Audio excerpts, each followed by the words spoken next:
Hoggie's beer reviews. Hoggie's beer reviews. What's going on, guys? Thanks for tuning in once again to another one of Hoggie's beer reviews. That's right, beer reviews, craft beer. There's no malt liquor, there's no swelling today. This is actually the first of two reviews I'm doing on the beers from Ireland. Specifically Guinness Black Lager, which is new to the market, and Harp Lager. Two separate videos, but I'm reviewing them both today, and we're starting with the Guinness Black Lager. If you've never seen or heard of this before, check it out. The cardboard on this six-pack is torn to shit. I bought it like that. It was the last one on the shelf, but this is Guinness Black Lager. This is a new product introduced by the lovely people at Guinness within the last 2 months. I think this was released to the United States market.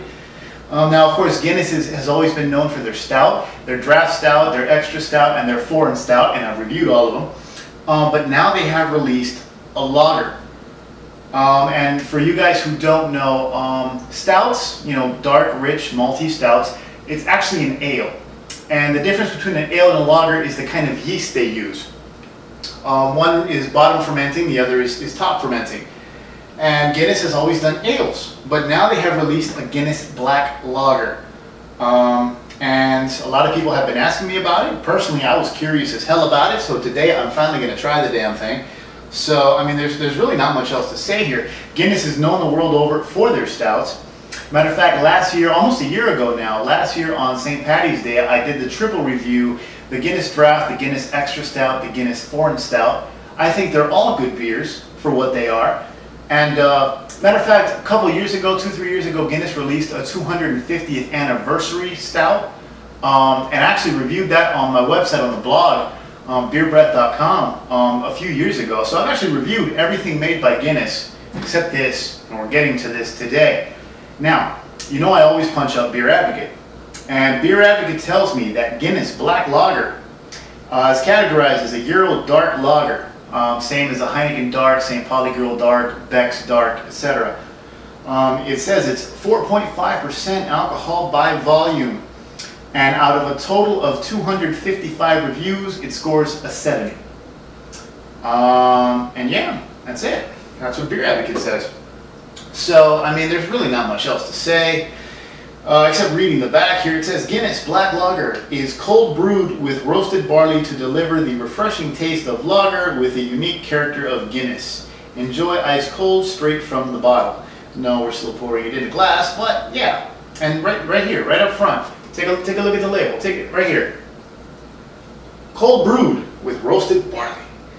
That sounds kind of gimmicky. You know what I mean? I don't know. That seems gimmicky. I don't know why they're saying that. But anyways. Since it is a lager, I figured I'd break out the Sam Adams Boston Lager Sensory Glass. Maybe improve or help enhance the taste and smell and flavor of this damn thing. Who knows? And cool blue Guinness cap. So, big lighter, we're going to pop this guy off and pour us a Guinness. I keep telling people, you want to pop a cap off, because I don't know if you can see the fridge back there. I do the little bottle cap magnets thing. It's a little geeky thing I do. And the best way to preserve these damn caps without bending them or anything is the big lighter. I love it. Anyways, so the cap is there. It reminds me of a Heineken Dark, or a Beck's Dark, or a St. Pauli Girl Dark. I used to drink all of those a lot before I discovered craft beer. Anyways. Into the glass it goes. It says enjoy ice cold. I had these things in the fridge up until 3 minutes ago. So into the glass it goes. And let's see what's up with Guinness Black Lager. I really don't have high expectations. I mean, I drink Guinness, especially Guinness Draft, because I want a smooth, creamy, tasty beer. I don't know if I want like the fizz and the carbonation and the crisp refreshingness of a lager mixed with that Guinness flavor. But we'll see. Anyway, color-wise, this thing is black as hell. I am getting a little bit of red, like down here around the edges, you know, a little bit of reddish brown. But I mean, it's a dark-ass, black-ass brown. Good, you know, khaki-colored head. Not a lot of it though. Not fizzy though. I mean, you know, it's sticking around, slightly frothy. A lot of little bubbles. And let's can't say it smells like a Guinness. The smell of lager yeast is there. It's unmistakable. There is like a roasty, good roasty aspect to it. Yeah, kind of almost like a roasted coffee kind of thing. Roasted coffee, chocolate, you know. It smells good. It smells like, you know, the dark roasted malts that would be in a Guinness, but I mean, it doesn't smell very strong. Really subdued, no. So, how about this? I'll stop talking and start drinking. Cheers.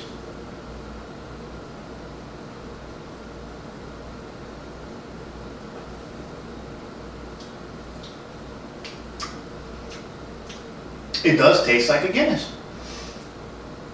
It really does.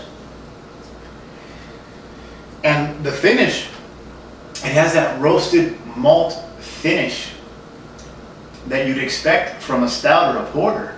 I mean, the flavor is there.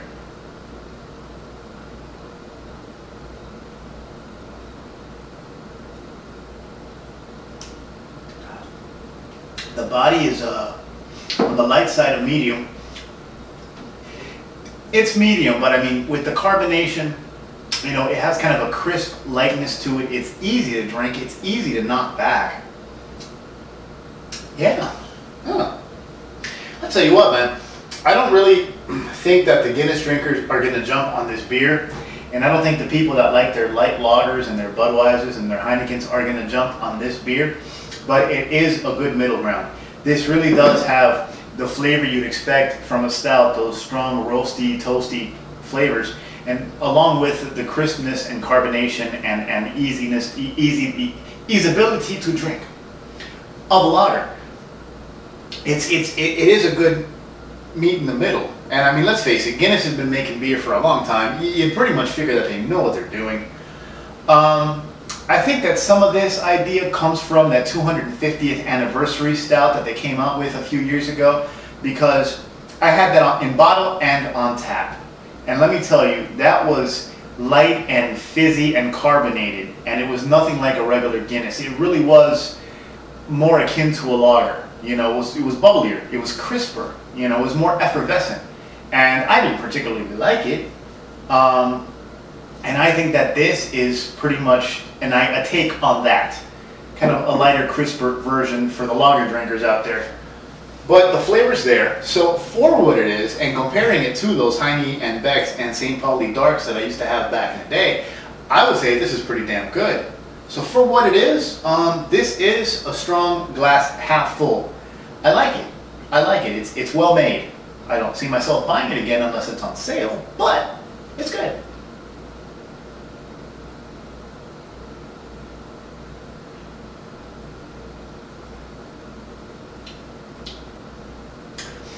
Very light hint of grassy hops, just to kind of bitter and clean up the flavor.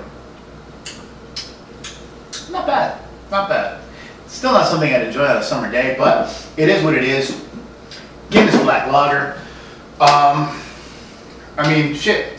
If you like the Heine and Beck's and Pauli Darks, try this. You'll like it. If you're curious about what the hybrid would taste like, try it. You'll like it. And I don't know. I got no other things to say, really. I'm not going to try to convince you here. I think it's good. I think it's worth it. And I think I'm out of here.